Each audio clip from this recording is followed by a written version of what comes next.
All right, UFC 323, Dvalishvili versus Yan. Full card predictions. I'm starting from the early prelim opener to the main event, the main card. And then I got some boxing I want to talk about after. So I'll make it quick. Let's go right from the early prelim opener. We've got Muhammad Naimov versus Mairon Santos. I'm going with Mairon Santos. I think he's pretty good. I don't think he's smaller than Naimov, which the measurables will tell you. He's got a longer reach, but he's shorter according to the his height. But I don't think it's true. I think he's actually taller, maybe about the same height. Yeah, I think he looked really good against Sadykhov. I think he looked underrated against Francis Marshall, who is a underrated guy. Francis Marshall did drop him in that fight, which I don't think Naimov's going to do. But even then, I think Santos had a very good argument for the other 2 rounds. And that a lot of times it happens when it's a fight that not a lot goes on during the fight and one guy gets knocked down. People kind of forget that it's round by round scoring. And if you don't drop a guy, a couple times or do a lot of damage, you're not going to get a 10-8. So even if you win a round clearly by dropping a guy and then not a ton happens for the rest of the fight, you can still lose because of the scoring, which is how Santos beat Marshall. And then the Yusuf fight, I think it looked really good. It's kind of rare for a guy to outwork and just be more technical than Sadykhov. And Mairon Santos was able to do that. He also fought Konoff Lee in his UFC debut off The Ultimate Fighter, and he knocked him out, and Naimov had a pretty competitive fight with Konoff Lee, who I don't think is that good. So, yeah, then Naimov also fought Nathaniel Wood, and he won, but I don't think that means he's as good as Nathaniel Wood, and the reason why I say that is because, for one, he cheated so often in that fight. He cheated probably, I think, at least eight times. He had a couple low blows, a couple cage grabs, a couple short grabs, and a lot of glove grabs at the end of the fight. And also, Nathaniel Wood, even when he's a lot better than his opponent, he has very close fights. Even when he loses, or should have lost probably in his last fight, it was very close. And then against Morgan Sherrier, he dropped him, but in the rest of the fight, it was pretty close, and Nathaniel Wood won by a couple strikes around. And that was kind of happening in the Naimov fight. If you ignore the fouls, if the fouls didn't happen, I think would have won that fight. He probably should have won the fight anyways, because Naimov probably should have got points taken, or he definitely should have got points taken. And even then, even if he didn't get points taken, he probably should have lost the decision anyways. But the fight was in Abu Dhabi, so shit happens. But yeah, if Naimov didn't have those fouls, which was how he was able to make up. What am I saying? Nathaniel Wood would have won that fight because it was a close fight. And the reason why Naimov won was because the fouls bridged the gap between it being a close fight. Or between Naimov winning. Naimov was winning slightly.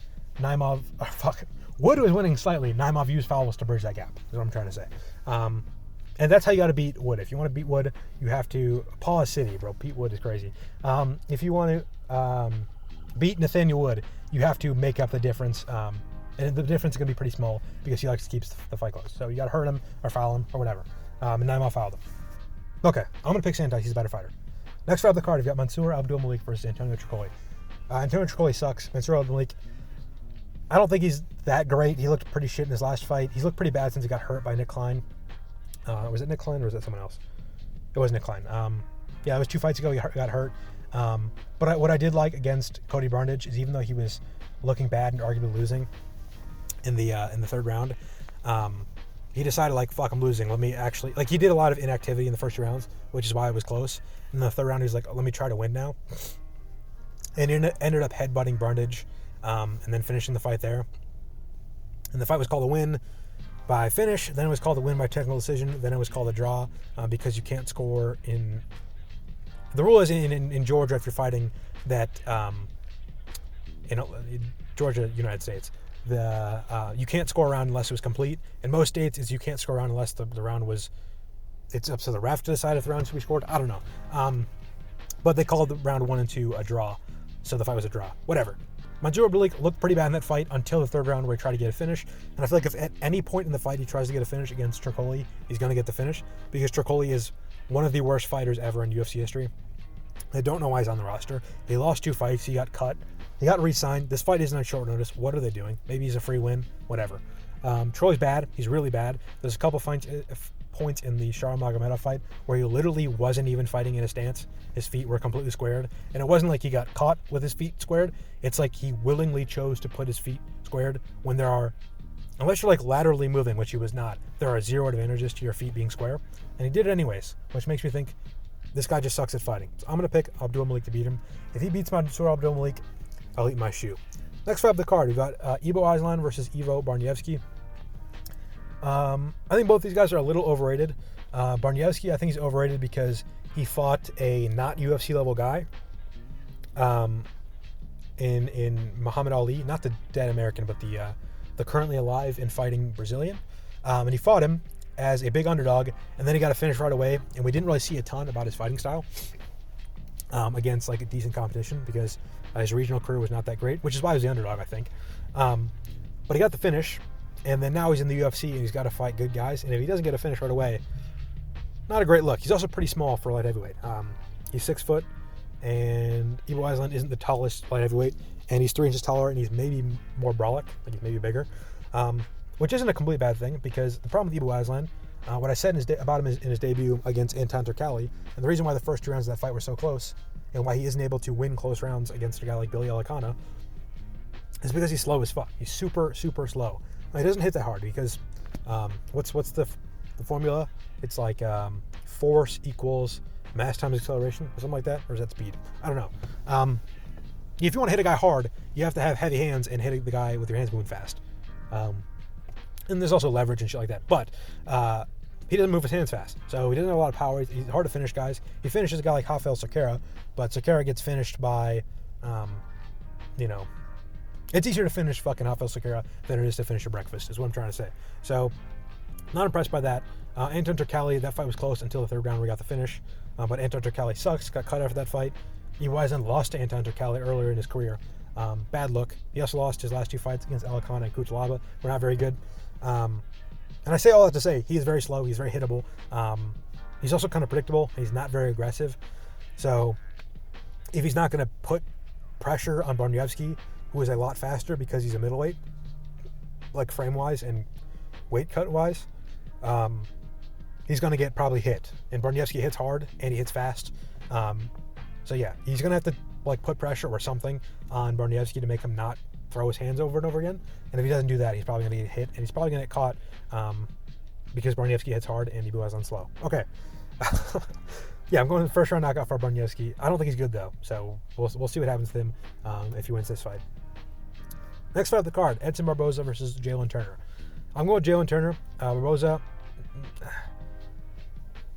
I don't know. It's weird because a lot of people are saying Barboza's shit now because of his last fight. But 1, that fight was really close, and 2, Drakkar Klose isn't that bad. Like even on the feet, he's not that bad. I know he was having like a not great performance against Joe Selecki before the slam, and he lost his last fight, and he was pretty inactive. But it was never like that bad. His only losses in the UFC were against Joel Alvarez, who's good, Beneil Dariush, who's obviously really good. And then he's got one other one, I think, but I don't think it was to anyone that. I think it was like, I want to say David Tamer. It was one of those like late 2010s lightweights, but it wasn't a bad loss, and he's never had any bad loss in the UFC. He's never had any great wins, but I don't think Drakkar Klose is all that bad, so I don't mind a close fight with him. It's just that if you're going to beat Jalin Turner, I kind of do mind a close fight on the feet with Drakkar Klose. Jalin Turner's a lot faster than Klose. He's cleaner. He's more technical. He's also a lot taller, and he might even hit harder. So if you're going to get... Barboza didn't get tuned up, but he did get like kind of hit by shots that I think he would be seriously hurt by if they were coming from Jalin Turner. And the reason why I'm hesitant to pick Jalin Turner is that his career is in a very strange spot right now. He lost to... what's his name? He lost to Moicano at UFC 300. And then he took a ton of time off and fought Bahamondes. And then he lost to Bahamondes and said he's retiring. And then he took way less time off than he did between the Moicano-Bahamondes fights. And he's fighting now. So, a little bit weird. And also the Bahamondes performance, it was very, very bad. Honestly, since Jalin Turner has fought... since he dropped Moicano, he's looked horrible. He dropped Moicano in the first round at the end, didn't finish him, and then he went on the second round, he got taken down, he just kind of quit once he got a bad position on bottom. And then the Bahamondes fight, It wasn't very long lasting, but it was competitive while it lasted. And then he got on top, stuck his head in a triangle, tapped, and then retired. Do I want to pick someone who just did that? Not really, but he's fighting a 40-year-old Edson Barboza. So I think I'm going to pick him. He's not bad. Like, he is a good fighter. I know he's 1-4 in his last 5. But close fight with Gamrot, he arguably won. Close fight with Hooker, he arguably won. Beat Bobby Green with a very impressive knockout. Then he lost to Moicano and Bob Mundez. I don't hate that. And Barboza is coming off a weird, like, not very successful run at featherweight. He's 0-1 in his return to lightweight. I think I'm going to pick Turner. Next fight of the card, Marvin Vettori versus Bruno Ferreira. This is a great experiment by the UFC. I'm glad they're doing this fight. This is the type of shit I would do if I was a matchmaker. It's like, okay, you have a very good chin, never been dropped, never really been hurt at a weight class where people get dropped and hurt all the time. Let's put you against this fucking lab experiment in Bruno Ferreira. I like this fight. This is be an interesting fight. I'm going to pick Bruno Ferreira because I think that he'll crack Vettori. And usually when guys get their chins cracked for the first time, I think. Usually when guys get their chins hurt for the first time, they go out. I'm thinking Tony Ferguson against Michael Chandler. And another thing about that specific fight is Tony Ferguson was a guy who has a lot of like unique, interesting looks. Like he threw spinning elbows and up elbows and pocket sand and leg sweeps and shit like that. And he had a really good chin, and he got beat up in the Gaethje fight, but he never got dropped or hurt that bad. I guess other than the last strike, but that was a Herb Dean stoppage. So, what was I saying? Yeah, he never got dropped or hurt that bad. And then he fought Chandler, and he got hit with like a dynamic move himself. And he got put out cold, like bad. And Bruno Ferreira is very dynamic, and I think he's a lot more dynamic than Michael Chandler, but he's also is dynamic in the way that he's probably going to hit you with something you don't see coming, which is how a lot of guys get put out for the first time. Like I just said, Tony Ferguson, Michael Chandler. Like Tony Ferguson probably wasn't thinking he's going to get kicked in the face by a front kick. And Vettori hasn't fought any like super dynamic guys. I mean, he fought Adesanya, who is, I think people think he's dynamic, but he's not really. He'll throw the odd question mark kick, but even then he doesn't really do that anymore. Like he did that against Brunson, and then he doesn't throw spinning shit. He doesn't throw head kicks a lot. Whereas a guy like Bruno Ferreira, I mean, when he fought Dustin Solsfist, he threw a spinning elbow, rocked him, threw a combo, threw another spinning elbow, knocked him out. So I think that's the kind of shit that would finish Vettori if he's going to get finished. And then if someone's going to finish him, it's going to be a powerful guy. And if we're talking about versatility and dynamicness, Vettori's the opposite. He only throws 1-2s and low kicks. That's it. So there's a 1-2, a 1-2, a 1-2 elite hook, an outside low kick, reset, 1-2, reset, 1-1-2. So that leaves you open. I don't think Bruno Ferreira is an idiot. I think he'll notice those openings. I thought the way he knocked out Greg Rodriguez was impressive. He got backed up against the cage. He threw a good feint, which is dangerous to do against cage throw feints, because usually when you're against cage, a guy's going to want to throw at the same time as you, because you can move, or he can move back and you can't. And he threw a good feint, got Rodriguez to open up, and then landed a good, I think it was just a jab, and it put Rodriguez down. I don't think he's going to finish Vettori with a jab, but I think he'll be able to find openings. And also his grappling's not bad. He's got 2 armbar finishes in a row. One of them is against Armin Petrosyan. The other one is against like some DoorDash driver or something. But I think he'll find an opening. And if he doesn't, I think that he's not like a significantly worse fighter. And Vettori doesn't really like walk down and beat people up. Not beat people up, but like Vettori used to have an aura of like, you're not going to finish him, and he's just going to slowly walk towards you and beat you up with jabs and outside low kicks and 1-2s, like he did against Paulo Costa. But he hasn't really done that recently. Like he did kind of that against Dolidze in his most recent fight. In his most recent fight against Dolidze, he did that much better in the first Dolidze fight, but that was a while ago, and Dolidze is dog shit on the feet. I just think that Bruno Ferreira is too dangerous and too dynamic for him to do his game plan. And that's kind of Vettori's only thing other than shooting bad takedowns. And I think Bruno Ferreira is good at punishing bad takedowns. So I'm going to go with him. Next fight on the card, Ziam versus Nazim Sadykhov. This is a banger. Honestly, every fight I've named so far has been a good fight. Like, I think that Naimov versus Santos is a decent fight. Mansur Abdul-Malik versus Antonio Trocoli, probably a finish or a huge upset. Ibo Aslan versus Iwo Baraniewski, that's a finish or a good fight. Turner versus Barboza, that's a good fight. Last fight, that's an interesting matchup. And then this fight, it's 2 really, really skilled guys who are on good win streaks outside of the rankings at a great weight class. So We got Ziam versus Nazim Sadykhov. I want to go with Nazim Sadykhov because I really like him. I think he's got a great style for entertaining fights. He's got a pretty good streak going entertaining fights, other than the Bonfim fight, which was an early doctor stoppage. But yeah, the Nick modified and the Borshchev fight were great fights. But that's what makes me worried. Like, Ziam is really, really good, and if you're having a competitive fight and you're getting kind of tuned up on the feet outside of a big moment in one round against Vyacheslav Borshchev, I'm worried. Like, Borshchev had a close fight with James Yontop, or Hamez Yontop, I think is his name. Ziam is not Hamez Yontop. Like, Ziam is a very good fighter. He just beat very clearly Mike Davis. And that was, a weird fight because I didn't like Mike Davis's performance. He started out by pulling guard, and he wanted to do a grappling heavy approach. And I think he's a good striker, and he's good at hitting hittable guys like Ziam. And he didn't.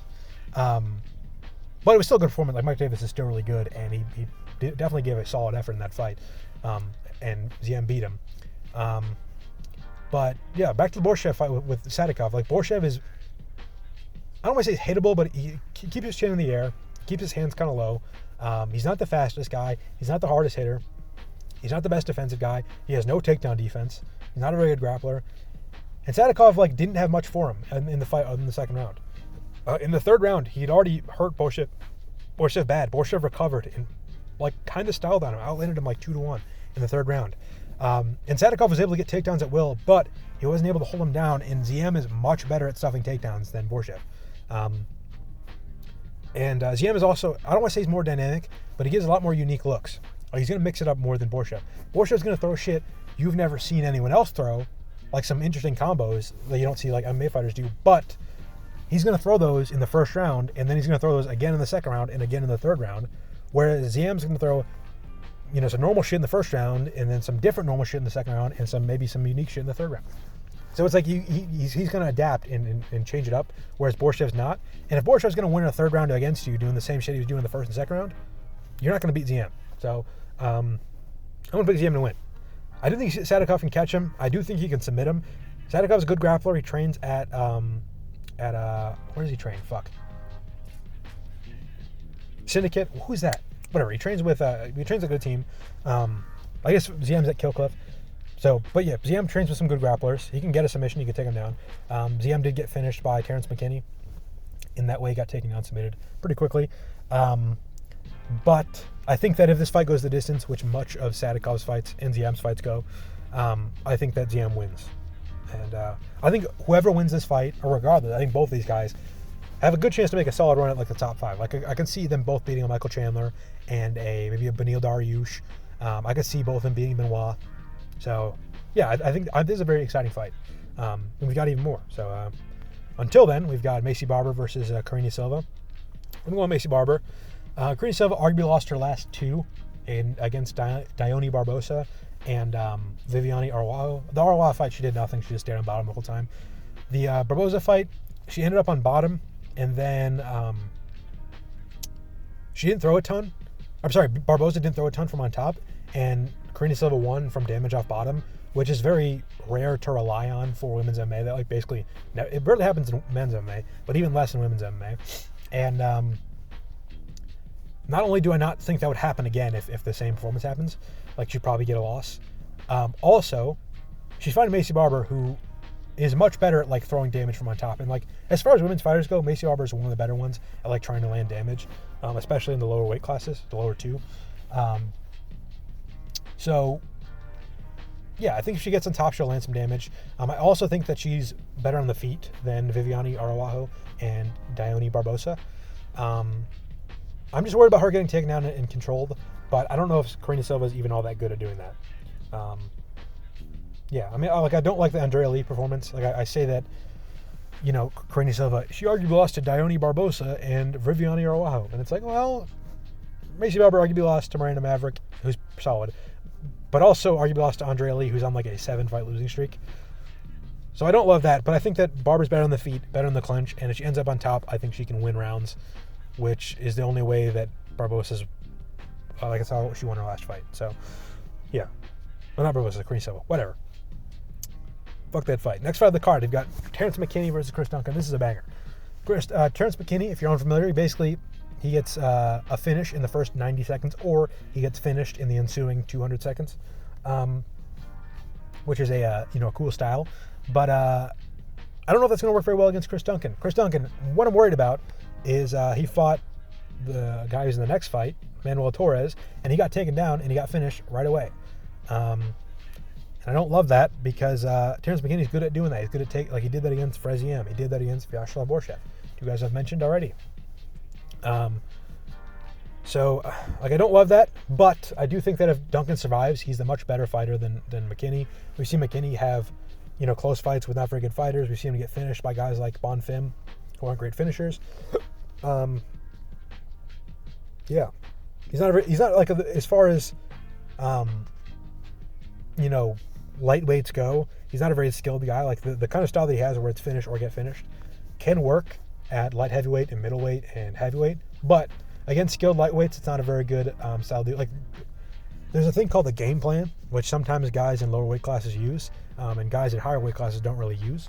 So if you have a game plan, you can prevent things like getting finished in 45 seconds by a submission. And I think that Chris Duncan can have a game plan and can survive. And if he survives, he's got a very good style for breaking opponents. He does a lot of body punches and body kicks. He's a little predictable. He's a little slow, which could lead him to getting caught by punches or taken down easily later in the fight. But I do think he hits hard, and I don't want to call McKinney a quitter, because usually when he gets finished in very brutal, violent fashion. I'm talking the Rivovich head kick. I'm talking the flying knee from Bonfim. I'm talking the flying knee from Sean Woodson. I'm talking the other time he's been knocked out. Who else finished him? Did Drew Dober finish him? Something like that. I don't know. Usually gets put out in violent fashion, but you can tell when he's about to get finished because he starts to drop his hands and not really move his head a ton, and he starts to kind of give up, and then he gets hit by a big strike and gets put out cold. Chris Duncan has good success again, not against people like that, but I can see him having good, like the way he fights, like how he fought against Rebecca with the good body kicks and the big left hooks or elite hooks and the big, other strikes. So leg kicks too. He can get McKinney to break, and McKinney usually loses by getting broken and then getting finished. So I think Duncan will do that.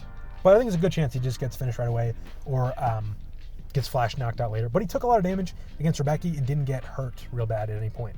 And Rebecca's really good. Like, he beat Oralbai. Oralbai's really good. So, yeah, Rebecca, I talk about him a lot, but he arguably should have won his last 3 fights, and instead he lost 2 in a row, and he's taken so much fucking damage. Or maybe he shouldn't have won against Klein, but or maybe he could have, because if he just stood up, Klein broke his ankle, whatever. I don't know. I love Rebecca. I love Duncan. I love all these guys. Lightweight is a great division right now, outside the rankings. Even if they're not the best fighters ever, they have great styles. Also, Chris Duncan beat Jordan Vucenic. I know Jordan Vucenic lost to Garam on short notice and got cut, but he's pretty fucking good, Cage Warriors. Chris Duncan also beat Blachowicz, who had a good fight with the Welsh guy. What's his name? Mason Jones. So yeah, like Chris Duncan is pretty good. So I think he'll beat Terrance McKinney. I don't rate super highly as like a good fighter. I think he's got a decent style for beating a couple of these guys, but I don't think he's a very good fighter. Next fight of the card, Grant Dawson versus Manuel Torres. Another lightweight fucking banger. This one's right outside the rankings too. I think Grant Dawson might be 15th, 14th or something like that. Similar, very, very similar fight to last fight, where I know Grant Dawson is probably the better fighter if the fight goes the distance, but if it doesn't, I'm worried, because Manuel Torres, very good finisher, very dangerous. Grant Dawson, very chinny. He got finished by one punch, one jab against Bobby Green, and that's really the one time I can remember getting hit hard in his career. So if he's getting hit hard once and getting knocked out once, not a great look. Again, Torres, super dangerous. He's knocking out guys like Nick Mata. He's finishing guys like Grant Dawson with a quick submission. But against Ignacio Bahamondes, he fights a good fighter who's talented, and he fights like a fucking moron. He's running in, he's opening with his with his rear hand. He's crossing his legs as he throws a 1-2. And that's how he got caught twice. He was really leaning forward to like DDP level with his 1-2.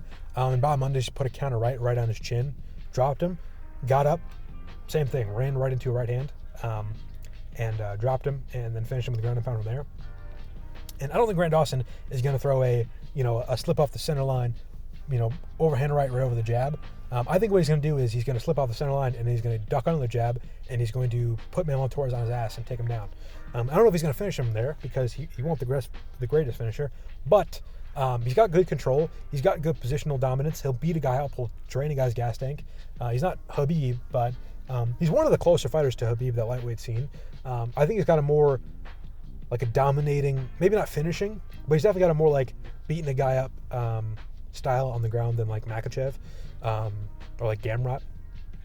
So I mean, those are against bums, but I don't know. I think it'll be pretty good. So yeah, I think Dawson wins this fight for the most part. I think he'll win this fight unless he gets finished right away or unless he gets finished at like the beginning of the second or third round. And I just think that's more likely. I like to pick the better fighter rather than the guy who's got the better chance of getting a finish. So I'm going to do Dawson. I'm going to pick Dawson. But I think Manuel Torres, like I said, very good chance. I think there is a above 50% chance that either Grant Dawson or Chris Duncan gets finished right away. And I'm picking both of them. So I think I'm probably going to get one of those wrong. But I think it'll be a good fight regardless. So I'm excited for these lightweight matchups. I wish I just took the Barber Silva fight of the card, because then we'd have Ziam, Nazim Sadykhov, Terrance McKinney, Chris Duncan, and Grant Dawson, Manuel Torres back to back to back. That's 6 super good lightweights that are, coming off wins right outside the rankings. I think that, they could have done that, but I don't run the company. Someone else does, so, whatever. Next up the card, you've got Jan Blachowicz versus Bogdan Guskov. I'm going Blachowicz. Hasn't won in a long time. When was the Rakic fight? What are they saying? 3.5 years ago? Oof. Not a very good look, especially considering that was like a fluke. Maybe not a fluke, but it was an injury finish. Like it was a freak accident. It wasn't like, he meant for that to happen. Maybe kind of, but yeah, he hasn't had a very clean win in some time. I think his last win before that was the Adesanya fight. I don't think he defended the belt, anything other than that. But since the Rakic fight, he hasn't won, but he had a fight with Olberg, a fight with Ferreira, and a fight with Ankalaev, and he arguably won all of them. Maybe not the Ankalaev fight. I don't know if there's a very good case for him winning that, but he got a draw. It was a very close fight. Split decision with Pereira. Arguably beat Olberg. Olberg kind of gets decisions that are close, like the Oezdemir fight.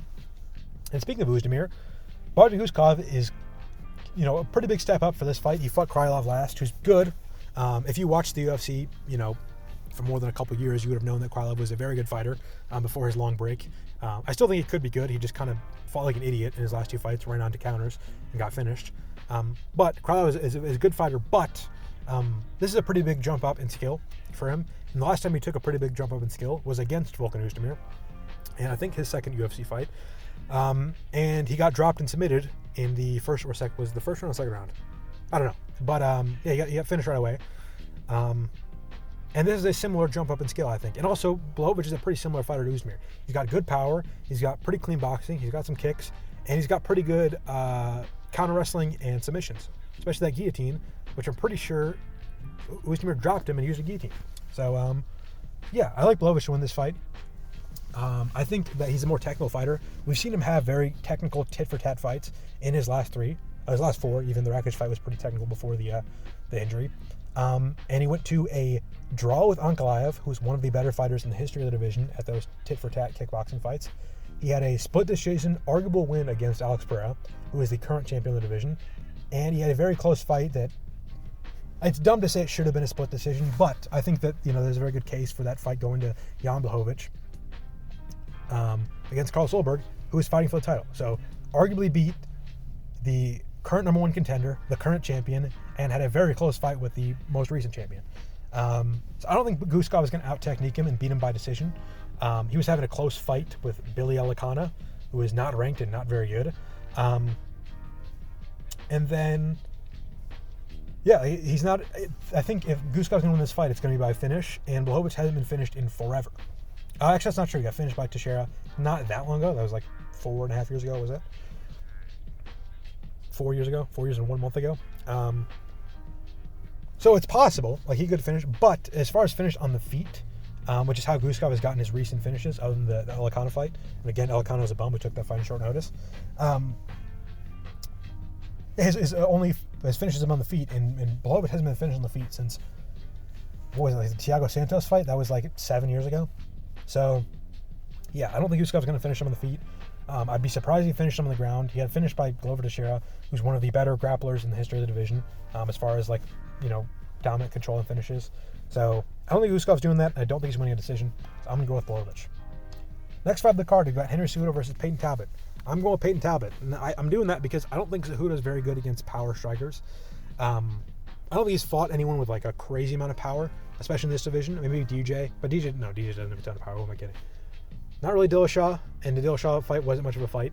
I think mainly the Song Yadong fight. And the reason why he has power with guys with, his problems with guys with big power, and a lot of guys with a similar style do, is when you have that in-out style.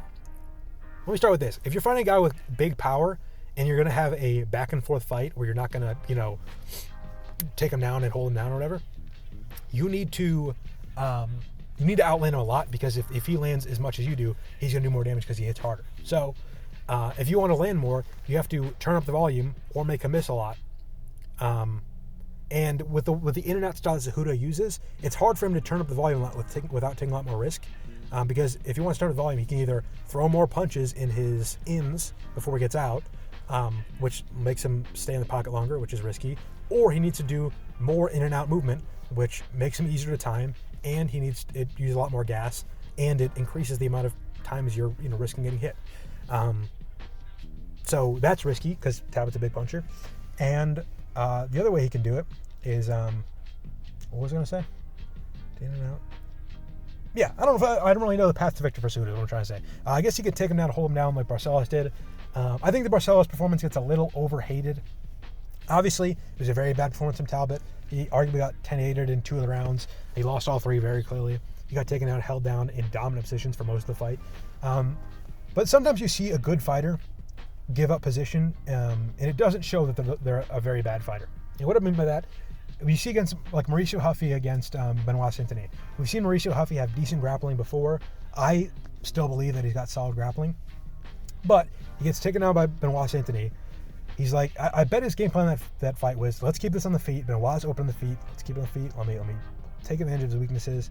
He gets taken down, and his game plan's like, all right, let's not rush. Let's take this slow. I'm going to slowly make my way to the cage, get my guard back, get an elbow down, get a hand down, stand up.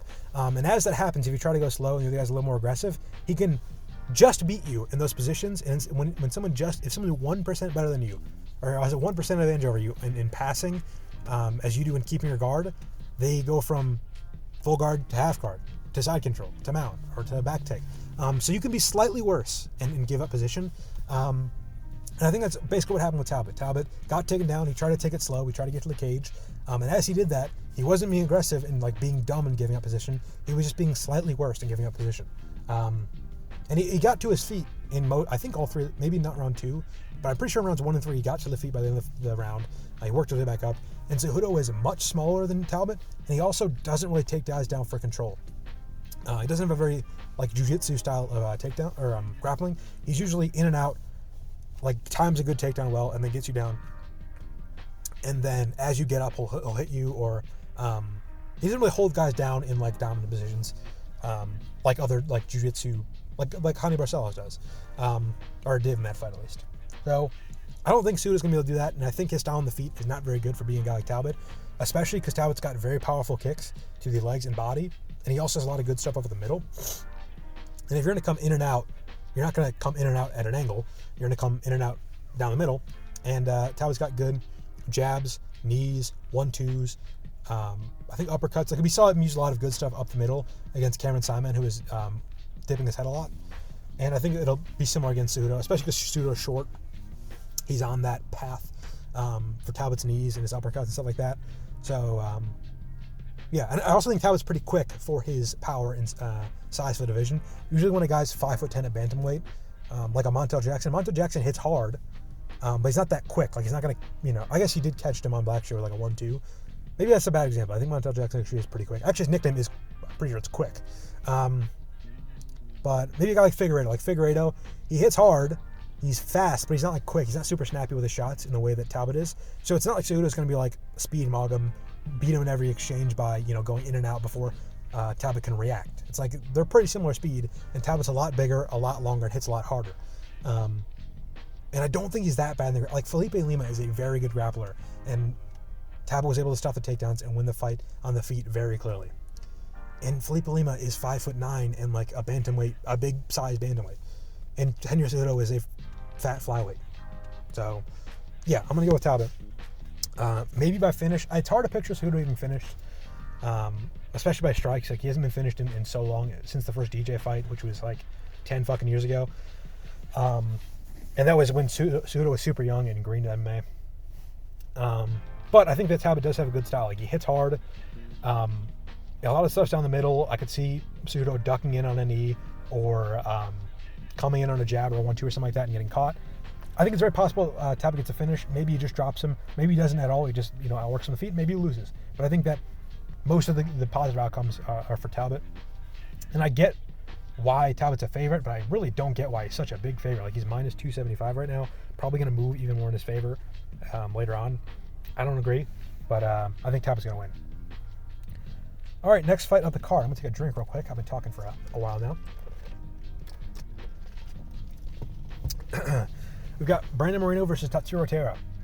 I'm going Brandon Moreno. I think he's got a good style for being Tatsuro Taira. I think he's really underrated. Yeah, like, I think he had that amazing performance against Amir Albazi, and no one talks about it because it was a really shitty card. It was a Canada card, and it was everyone hates Amir Albazi card. But he fought Amir Albazi, and he completely shut down the grappling 100%. Like, he only got taken down once or twice, and when he got taken down, he got right back up in, like, very impressive fashion. It was like his butt hit the mat, and he was up before Amir Albazi's knees hit the mat. He was up right away, and he was pushing on the head. He was kicking off. Amir Albazi had zero success in the grappling. I know he's not that good, and he robbed Kai Kara-France, but still, against Kai Kara-France, he had success in the grappling. And then against, like, Askar, is that who he fought? I don't know. Against his other opponents, Amir Albazi has had success in the grappling. And back surgery, yes, whatever. Brandon Moreno looked really good in that fight, in my opinion. And I don't think Amir Albazi is that much worse than Tatsuro Taira at getting the takedowns and holding a guy down. So even if Brandon Moreno is, a little bit worse at stuffing the takedowns now and a little bit worse at getting up, I still think he's going to have a pretty good success doing it because of how much a shutout it was against Albazi. And against, when Tatsuro Taira fought Brandon Royval, if he couldn't get the grappling going in the round, he was getting like 10-8'd every single time he couldn't get the grappling going. Like, the problem with Tatsuro Taira on the feet, and you see this with a lot of Japanese fighters, other than like Horiguchi, even in kickboxing, you see a lot of Japanese fighters don't fucking move their head at all. Like Takeru, guy doesn't move his head. Like Tenshin, in his last fight against Takuma Inoue, he didn't move his head at all off the center line. Or maybe not at all, but for a boxer and for kickboxers, they don't move their heads a lot. And for an MMA fighter, Tatsuro Taira moves his head very, very little. Like when he throws his jab, his head stays on the center line. When he throws a combination, his head stays on the center line. When he kicks, his head stays on the center line. And Brandon Moreno is very good at just like putting volume on you, just pinging your nose. Like, he won a technical striking match with Steve Erceg, which I think is very impressive. And he had it wasn't that close to Royval, but it was competitive. It was a split decision, I think. Probably shouldn't have been. Yeah, it was a split decision, but yeah. And then against Pantoja, who's way different than Taira in the grappling, I'll say, but I think way better of a matchup against Brandon Moreno than Tatsuro Taira in the grappling. And Brandon Moreno had more success than basically everyone other than Steve Erceg. So I'm going to go with Brandon Moreno to just stuff the takedowns and then beat Taira up on the feet. Yeah, I think the Albazi fight was really underrated. I feel like no one's talking about it for this matchup. But that was a flawless performance from Moreno. And Albazi's, he's not great, but he's like, 50-45ing or 49-46ing a guy who is like that, high up the rankings and like completely shutting down his one tool. I think it's very impressive. And Taira's kind of one-dimensional. So I'm going to go with Brandon Moreno. And also, like Taira's last win, I was impressed by his win against Hyun-Sung Park, but it was on short notice, and then Hyun-Sung Park lost to Bruno Silva. So, I don't know. I'm going with Moreno. I think he's a very good matchup for Taira.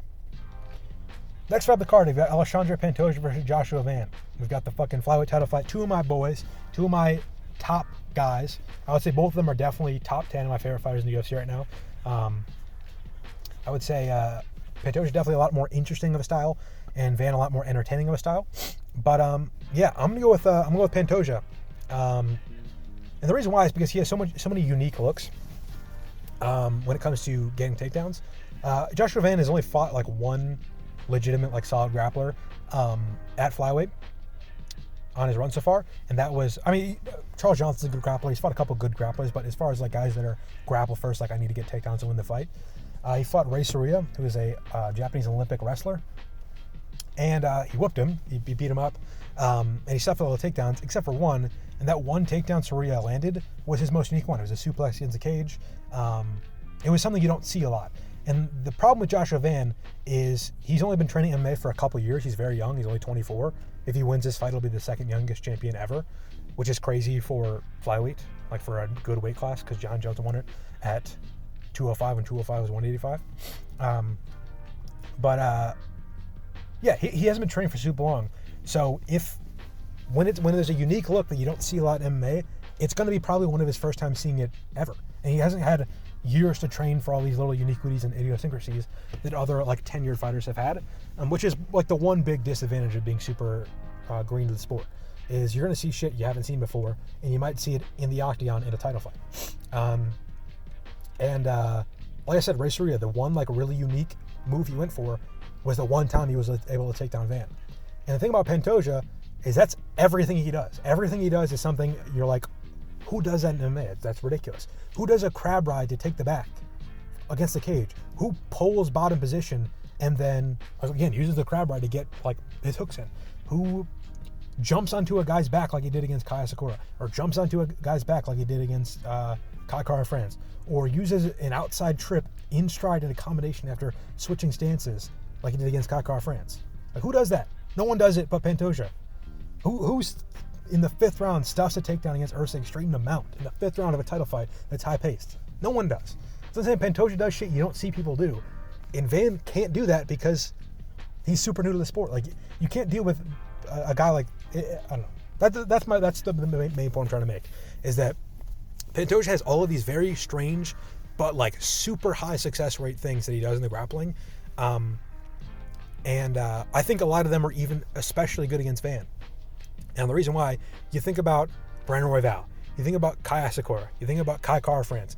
These are very in and out, fast feet, a lot of circling, a lot of movement, and a lot of like fighting on the back foot. When you think of Joshua Van, you think of he's walking towards you, he's meeting you in the middle, he's staying on his base. Like if you come at him, he's not going to back up, which is even worse for getting taken down. Like Royval, I had like no success. But a lot of the guys that Pantoja has fought recently, like I said, those last three, Kai Kara France, Kaya Sakura, and Bruno Royval, they all have a much better style for stuffing the takedowns. Maybe not much better, but like a pretty solid style for especially the unique shit that Pantoja was doing, like the way he was getting in the clinch, and the way he was tripping at range, like in combination. Being able to move back in the way that Royval does, and Asakura does, and Kai Kara France does, is a lot better for those type of moves than Joshua Van's meet you in the middle, especially with the clinch. Like Pantoja, a guy who's willing to kind of run at you and fucking meet you with a headbutt or with a wild combination or a clinch or a trip. If you don't want to have to deal with that, you have to move out of the way. And Van is not as good at moving out of the way as other fighters have been. And also, I feel like he's not got a very good style for the feet for Pantoja. Like I said, Pantoja likes to run at you. Against Cap, he did a lot of circling and throwing kicks. Like that kind of style that Van has, where it's just, I'm going to cut you off, but mostly I'm going to be following you. I'm going to be walking towards you. I'm not going to take a ton of steps back. And I'm going to meet you in the middle. That style's not very good for a guy like Pantoja, even where Pantoja's worst, which is on the feet. So, also Van, he doesn't have the most finishing power.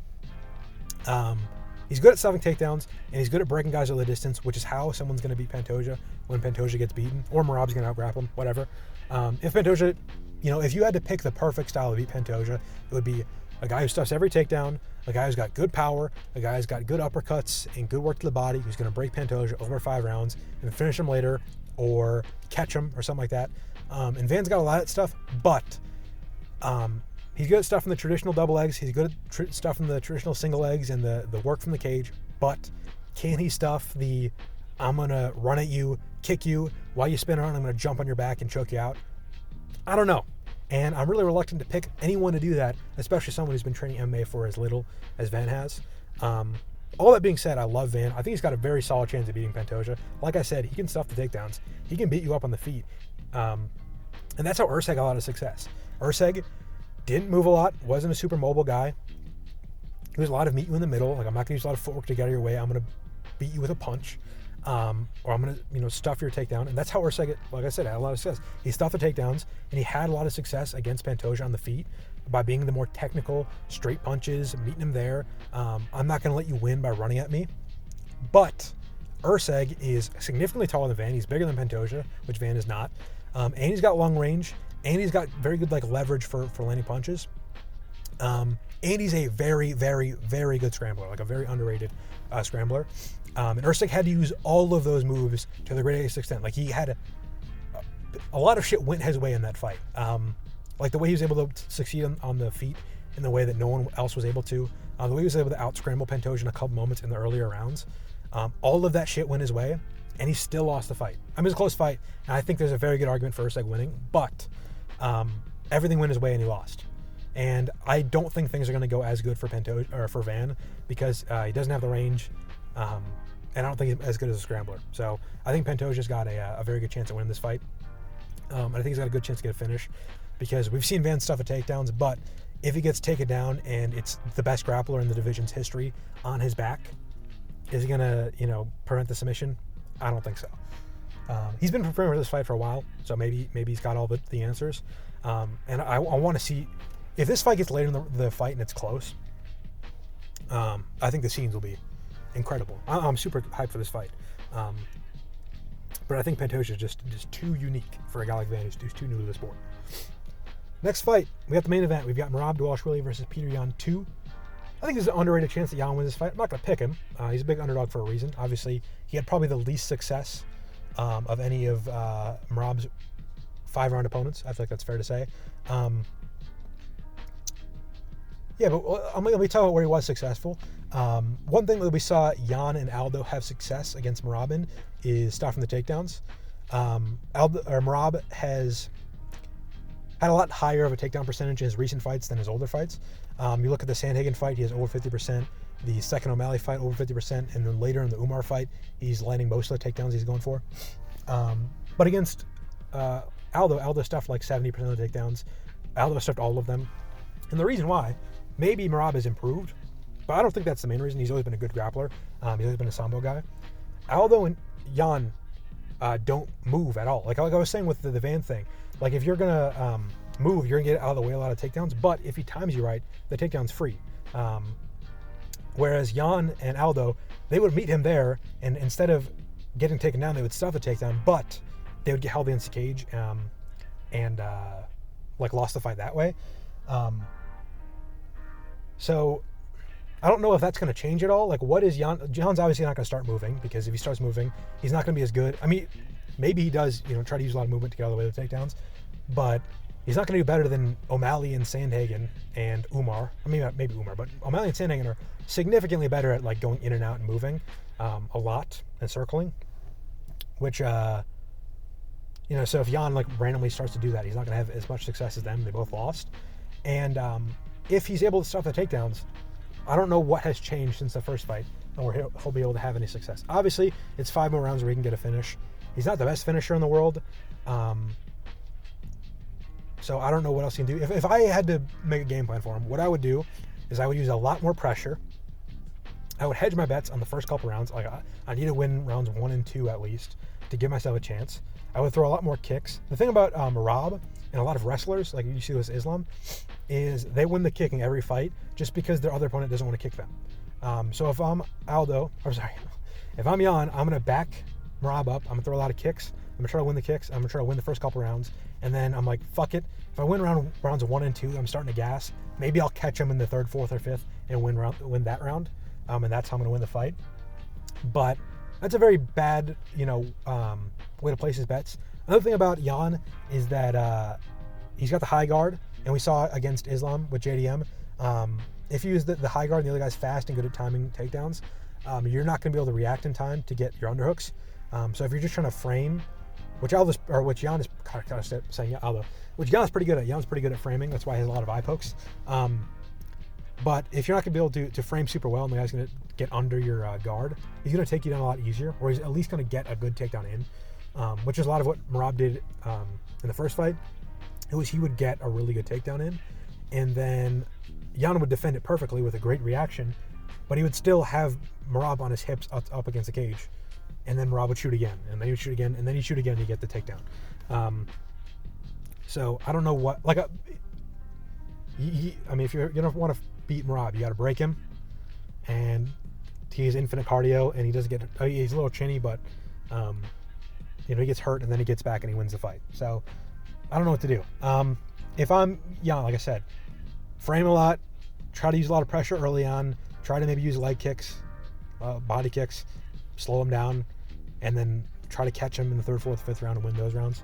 I don't know. I think what's going to happen is this fight's going to be a lot closer than people thought, but because it's Merab, for some reason when Merab has a close fight, it's not a close fight. Like against Sandhagen, where it's like arguably a draw, and a very close fight, everyone's like, wow, Merab dominated that. In the first O'Malley fight, it's 48-47. It's like, wow, Merab dominated that.